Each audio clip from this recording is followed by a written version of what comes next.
Gracias por seguir con nosotros. Ya está acompañándonos el ingeniero Milton Morrison para decirnos específicamente qué es lo que podemos hacer con esos temas tan importantes que tienen que ver con energía. Experto en ese tema, pero además vicepresidente de la Asociación Dominicana de Industrias Eléctricas. Definitivamente, él es la mejor persona para decirnos qué podemos hacer. Pero a nosotros nos preocupa mucho, algo que de hecho ya tú lo habías mencionado. Primero, buenos días. Bueno, en uno de tus artículos, y tiene que ver con el fraude eléctrico. Antes, decirle a la gente que nos puede llamar.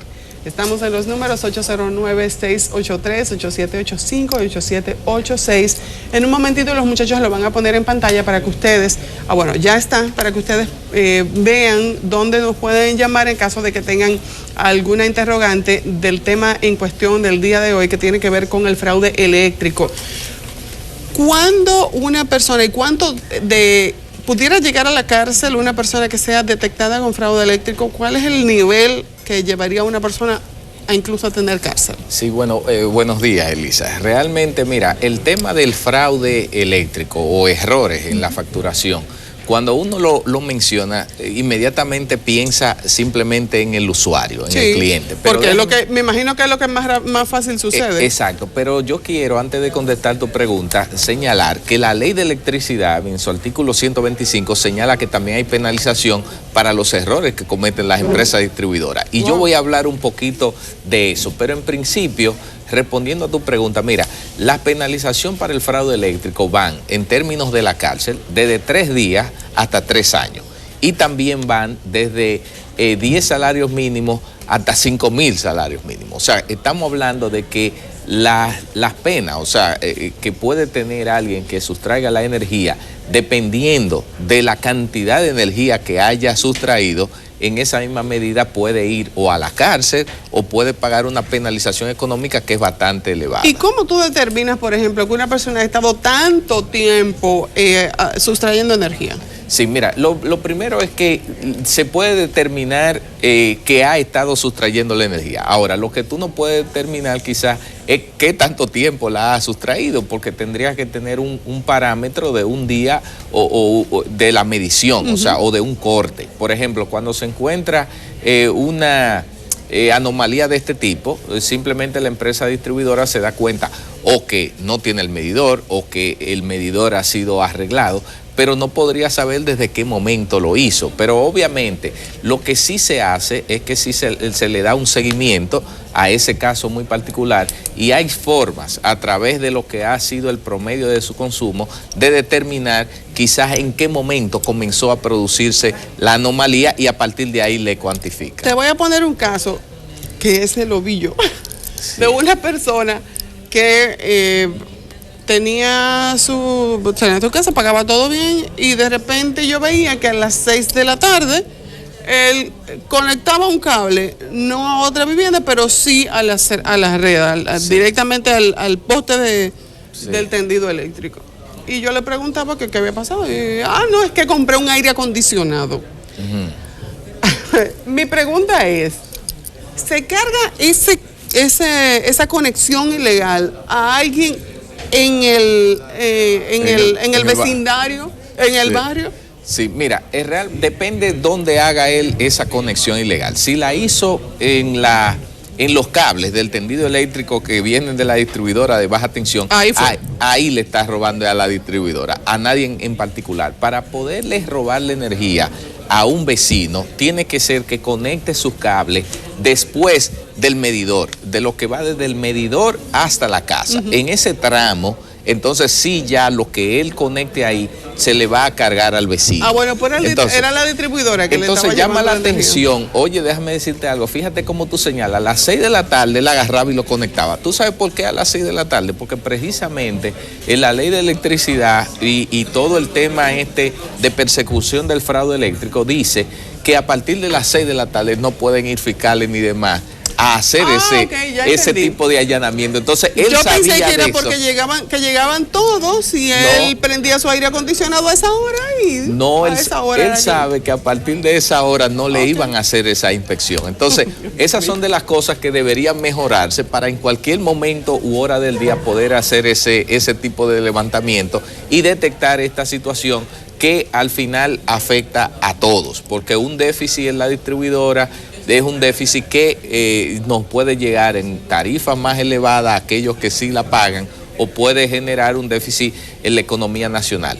Yo quiero, Elisa, mencionar también lo siguiente, para que los consumidores sepan que así como la ley penaliza con prisión y también pagos el fraude eléctrico, cuando una empresa distribuidora comete un error en el que le factura a usted una cantidad de energía mayor que la que usted ha consumido, también hay penalizaciones que van desde lo siguiente, desde 10 veces la cantidad, o sea, debería la empresa distribuidora resarcir al consumidor hasta 10 veces la cantidad del kilovatio hora que le cobró de más. Eso es algo que está contenido en la ley. Pero también cuando es algo que es recurrente, que es más de 2 meses, por ejemplo, y se le computa una cantidad, también puede llegar hasta 20 veces la cantidad. Es decir, que si a usted le computaron, es decir, 200 kilovatios hora, que pueden ser fácilmente, si se lo cobran a 10 pesos, 2,000 pesos, usted puede llegar a tener una, digamos, una indemnización de parte, un saldo a favor de 10 veces esa cantidad. Pero no todo el mundo conoce eso, y a veces no, el desconocimiento del consumidor lo lleva a no hacer sus reclamos. Si hay tiempo, yo quisiera narrar rápidamente una experiencia reciente que yo de manera muy particular tuve, y gracias a Dios el resultado en cuanto a las empresas distribuidoras fue favorable. Hace 15 días, hace 3 semanas más bien, en una medición que se hizo precisamente en las oficinas de la Asociación Dominicana de la Industria Eléctrica, yo había observado que en el mes de diciembre se había prácticamente duplicado el consumo de la electricidad en la oficina. No obstante, no habíamos trabajado 10 días del mes de diciembre por un tema de vacaciones colectivas. Entonces, llamaba la atención cómo el mes donde se trabajó menos días del año era el mes que había se pagado más. ¿Qué sucede? Hace 3 semanas yo me puse en observación, como vivo orientando al consumidor, y digo, bueno, yo quiero que me avisen, le dije al consejero, cuando venga el técnico de la EDESUR a hacer la lectura del medidor, yo quiero que me llamen para yo hacer la medida. Yo precisamente así coincidió que estaba en la oficina ese día, bajé y tomé la medición. Recuerdo perfectamente que la medición en ese momento dio 2.750 kilos. ¿Qué sucede? Para sorpresa nuestra, 3 días después llega la factura de la EDESUR. Y llegó no con los 2.750 que tanto el técnico y yo leímos en el medidor, sino con 4.700 y pico. Ahí hay un problema. Sí, ¿qué significaba? Cerca de 22,000 pesos de más en la facturación. Yo inmediatamente, de manera así personal, dije, yo voy a ir a la estafeta, y hice el reclamo. Estoy hablando que yo lo vi, hasta lo grabé con el celular y demás. Hice el reclamo, pero di los 10 días reglamentarios que manda la ley. En el 8º día, bueno, llamamos con el número de reclamación y efectivamente, y tuvieron que emitir una nueva factura donde reconocían esa medición que habíamos hecho y nos bajaba la factura cerca de 22,000 pesos. Oigan. O sea, eso lo menciono para que se vea que hay errores humanos que comete el que hace la lectura, que muchas veces terminan haciendo pagar al cliente mucho más dinero. Tenemos una llamada en la línea. Muy buenos días. Buenos días, ¿cómo estás? Me llamo Lili Come. Yo quiero hacer una pregunta y a la vez una queja. Nosotros estuvimos durante 8 años reclamando de que teníamos alto consumo. Cuando vino la Protecon por 3 veces aquí a la casa, detectaron de que teníamos una fuga de electricidad en el panel. Ok, eso se resolvió y supuestamente nos iban a dar un crédito. El crédito solamente nos lo dieron por 6 meses, donde nosotros pagamos alrededor de 400,000 pesos de más de luz. Solamente nos dieron 6 meses. Ok, pusieron un contador nuevo de ellos, donde nos medía exactamente cómo era. Ok, nos bajó la luz, pero resulta que hace ahora un mes que nos cambiaron de nuevo el contador y la luz nos subió el triple de lo que estábamos pagando. Cuando fuimos a nos dijeron que nos iban a dar que iban a hacer una revisión. Pues al otro día, nosotros fuimos a eso de las 2 de la tarde, al otro día a las 8 de la mañana llamaron que no procedió. Entonces, yo quiero saber a qué organismo uno tiene que ir a reclamar, porque ya nosotros estamos desesperados con este problema. Sí. Bueno, lo primero llama la atención el hecho de que le hayan reconocido, como ella dice, 6 meses de facturación por un tema que dice que era una fuga en el panel. O sea, eso hay que ver a qué se refiere con el tema de fuga en el panel, porque si es una fuga de energía que es, digamos, responsabilidad del consumidor, ya la distribuidora no tendría que haber resarcido.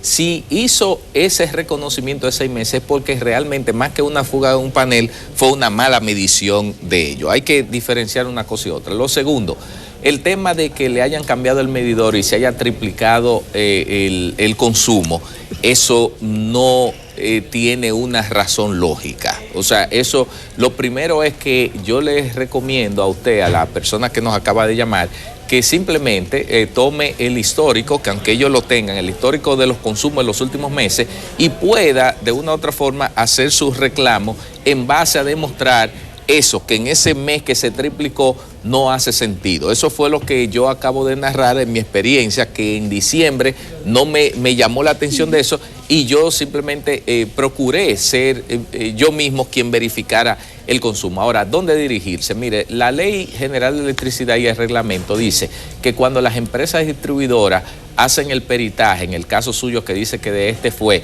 y que al otro día a las 8 de la mañana, que también me resulta muy extraño, porque usted lo hace de un día para otro. La ley dice que ellos tienen que tomarse al menos 10 días laborables, pero a usted se lo hicieron en un tiempo récord. Pero también un informe de ese tipo no sale de la noche hasta amanecer. Entonces, yo lo que le pido es que vaya a la próxima instancia, que es el Protecon, o sea, la protección al consumidor, para que ahí puedan hacerle un llamado a la empresa distribuidora y los obliguen a que hagan una segunda revisión. La ley y el reglamento le ampara a usted para que le hagan una segunda revisión, porque esa decisión no es definitiva. Y si eso no le funciona en el Protecon, entonces usted puede todavía elevar una instancia al organismo más alto, que es la Superintendencia de Electricidad. Por los montos que están involucrados, yo les recomiendo que no deje eso así, y que el próximo paso es que simplemente vaya a Protecon y solicite que le hagan una segunda revisión. 400,000 pesos, estamos hablando de mucho dinero. Muchísimas gracias, Milton. Nos vemos en la próxima semana, Dios mediante. Bueno, a ti por la invitación.